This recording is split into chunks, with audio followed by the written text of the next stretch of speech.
श्री राम समर्थ. समर्थांनी एक सुंदर असा बोध आपल्यासाठी प्राप्त करून दिलेला आहे. संकटे पाहून जो घाबरत नाही तोच खरा माणूस होय. समर्थांनी उत्तमाचा भाग दिलेला आहे. आजपर्यंत संकट कोणत्या मनुष्यावर आलेलं नाही. जर आपण जगामध्ये पाहायला गेलो तर असा एकही मनुष्य आपल्याला मिळणार नाही ज्यावर संकटे आलीच नाही. परंतु संकटे पाहून जो मनुष्य घाबरतो, ज्याप्रमाणे खरा मनुष्य कोणता, जो व्यक्ती अडचणी आणि समस्यांना सामोरं जाण्यास तयार असतो. कुठल्याही प्रकारची अडचण असू दे, कुठल्याही प्रकारची समस्या असू दे, परंतु सामोर जाण्यास तयार असणं गरजेचं आहे. तोच खरा मनुष्य. ज्याप्रमाणे मनुष्य केवळ शारीरिक नाही तर मानसिक दृष्ट्याही मजबूत असणं गरजेचं आहे. ज्याप्रमाणे आपल्यामध्ये खूप ताकद आहे, आपण जिमला जातो, व्यायाम करतो, नुसतं शारीरिक असणं गरजेचं नाही तर मानसिक दृष्ट्याही मजबूत असणं खूप गरजेचं आहे. तो अडचणींना घाबरत नाही तर त्यातून मार्ग काढण्याचा प्रयत्न करत असतो. ज्याप्रमाणे संकट कोणाला सांगून आलेले आहेत का? हो, नाही आले. आज माझ्यावर प्रसंग आला म्हणून मी जर घाबरून बसलो, कुठेही बाहेर जर गेलोच नाही, तर मला जे काम करायचं आहे ते होईल का? नाही होणार. आपण काय करतो, एखादा प्रवास आपल्याला करायचा आहे, तो प्रवास करण्यासाठी आपण निघालेलो आहोत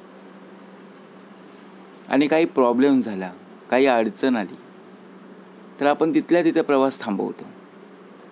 घरातून बघा प्रत्यक्ष निघण्याची तयारी आहे, परंतु ज्या वेळेला काही ना काहीतरी प्रॉब्लेम होत असतो, तो प्रॉब्लेम प्रत्यक्षपणे सॉल्व करता आला पाहिजे.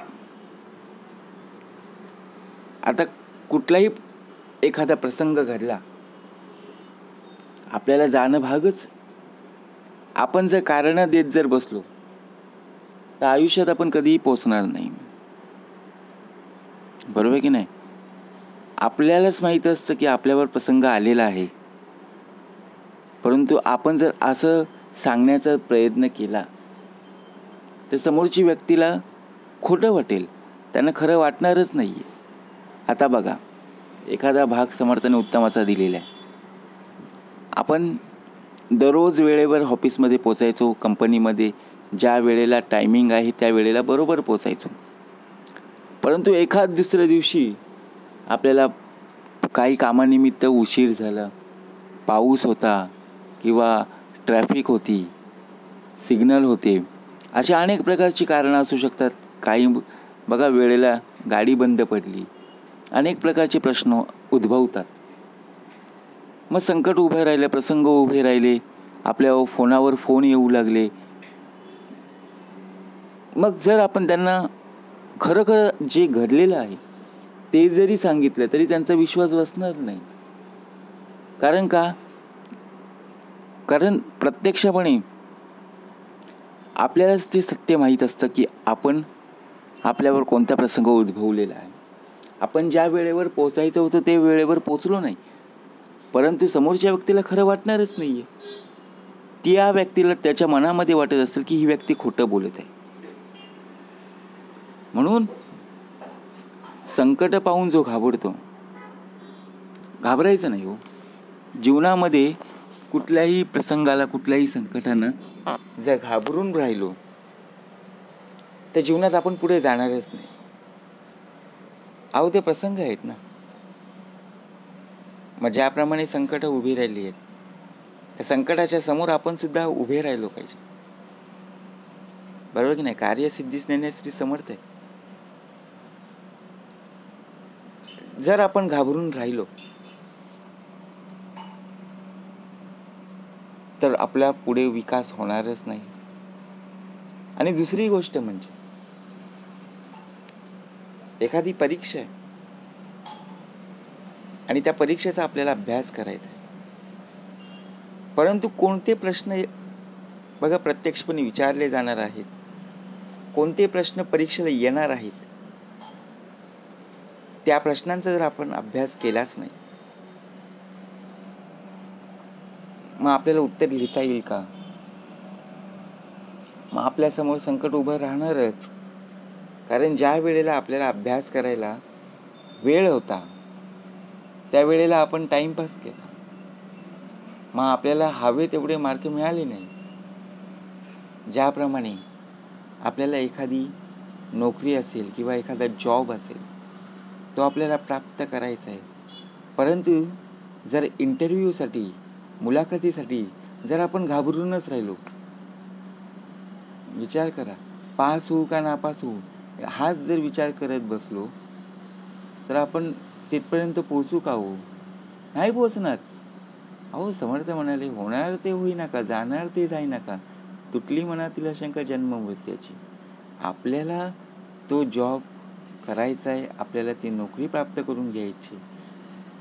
मग नक्कीच समर्थ म्हणाले, ज्याप्रमाणे मेहनत केली तर त्याचं फळ आपल्याला निश्चितच मिळणार आहे. आधी कष्ट मग फळ. परंतु संकटांना, प्रसंगांना जर सामोरं गेलाच नाही, तर आपल्याला कधीच त्याचं फळ पाहायला मिळणार नाही. बरोबर की नाही? जर आपण बघा आपल्याला नोकरी मिळाली नाही किंवा जॉब मिळाली नाही, तर आपल्याला पेमेंट मिळेल का? नाही आहे. त्या कंपनीच्या गेटवर तुम्ही 30 वेळा बघा, महिन्याचे 30-31 दिवस असतात, तिथे नुसतं जाऊन फेऱ्या मारल्यास तर तुला पगार मिळेल का? नाही आहे. तिथे जाऊन बघा अटेंडन्स द्यावी लागते, हजेरी द्यावी लागते, तू किती काम केलेलं आहेस ते सर्व दाखवावं लागतं, तरच मिळतं ना. म्हणजेच प्रत्यक्षपणे एखादं संकट आलं म्हणून जर आपण घाबरून राहिलो, तर आपल्याला ते काम पण मिळणार नाही आणि आपल्याला त्याचा मोबदला सुद्धा मिळणार नाही. आता आपल्याला एखाद्या ठिकाणी जायचं आहे आणि त्या ठिकाणी जर जोरदार पाऊस लागला, आता पावसाचे सुद्धा दिवस आहेतच, ऊन सुद्धा येतो, मध्ये थंडी सुद्धा पडते आणि पाऊस सुद्धा येतो, परंतु कुठे जायचं आहे आणि त्याच वेळेला जर पाऊस आला, मग आता जाणं टाळायचं का? नाही, जाणं भागच आहे. समोरची व्यक्ती आपल्याला बघा प्रत्यक्षपणे बोलावत आहे, तर तिथं खरंच आपल्याला ज्या प्रकारे बोलावलेलं आहे त्या ठिकाणी पोहोचलंच पाहिजे. जर आपण पोहोचलोच नाही आणि आपण इथे बसून जर कारणं देत असू, तर ती व्यक्ती आपल्याशी बोलायचीच बंद होईल. म्हणून आपल्याला कोणी बोलावलं असेल तर नक्की जाणंच आहे. आणि दुसरी गोष्ट म्हणजे ज्याप्रमाणे आपल्याला कोणी बोलावत असेल तर नक्की त्याच्या मदतीला सुद्धा जाणं गरजेचं आहे. कारण एक वेळ अशी येईल की आपल्यावर सुद्धा प्रसंग येईलच. बरोबर की नाही? म्हणून प्रसंग जरी आला किंवा संकट उद्भवली, कुठली अडचण जरी असली, तरी घाबरायचं नाही. आपला आत्मविश्वास उत्तमाचा करायचा. आपला जर आत्मविश्वास उत्तमाचा असेल तर कुठलीही गोष्ट साहजिकच न होणारी गोष्ट सुद्धा होऊन जाते. फक्त विश्वास असणं गरजेचं आहे. कारण आत्मविश्वास ही अशी एक बघा, ज्याप्रमाणे आपण एखादी कला सादर करतो, मग त्याचप्रमाणे आपला आत्मविश्वास का उत्तमाचा आहे, त्या आत्मविश्वासाशिवाय आपण ती कला सादर करू शकत नाही. कारण आत्मविश्वास खूप गरजेचं आहे. परंतु जर पाहायला गेलो, आपण विचार करतो की संकटाच्याच वेळी एखादा व्यक्ती असेल, एखादा मनुष्य असेल बघा, आपल्याला मदत करत असतो, परंतु तीच व्यक्ती आपल्याला मदत न करता जर पुढे जात असेल, तर आपण त्याच्याशी बोलणं सुद्धा बंद करतो.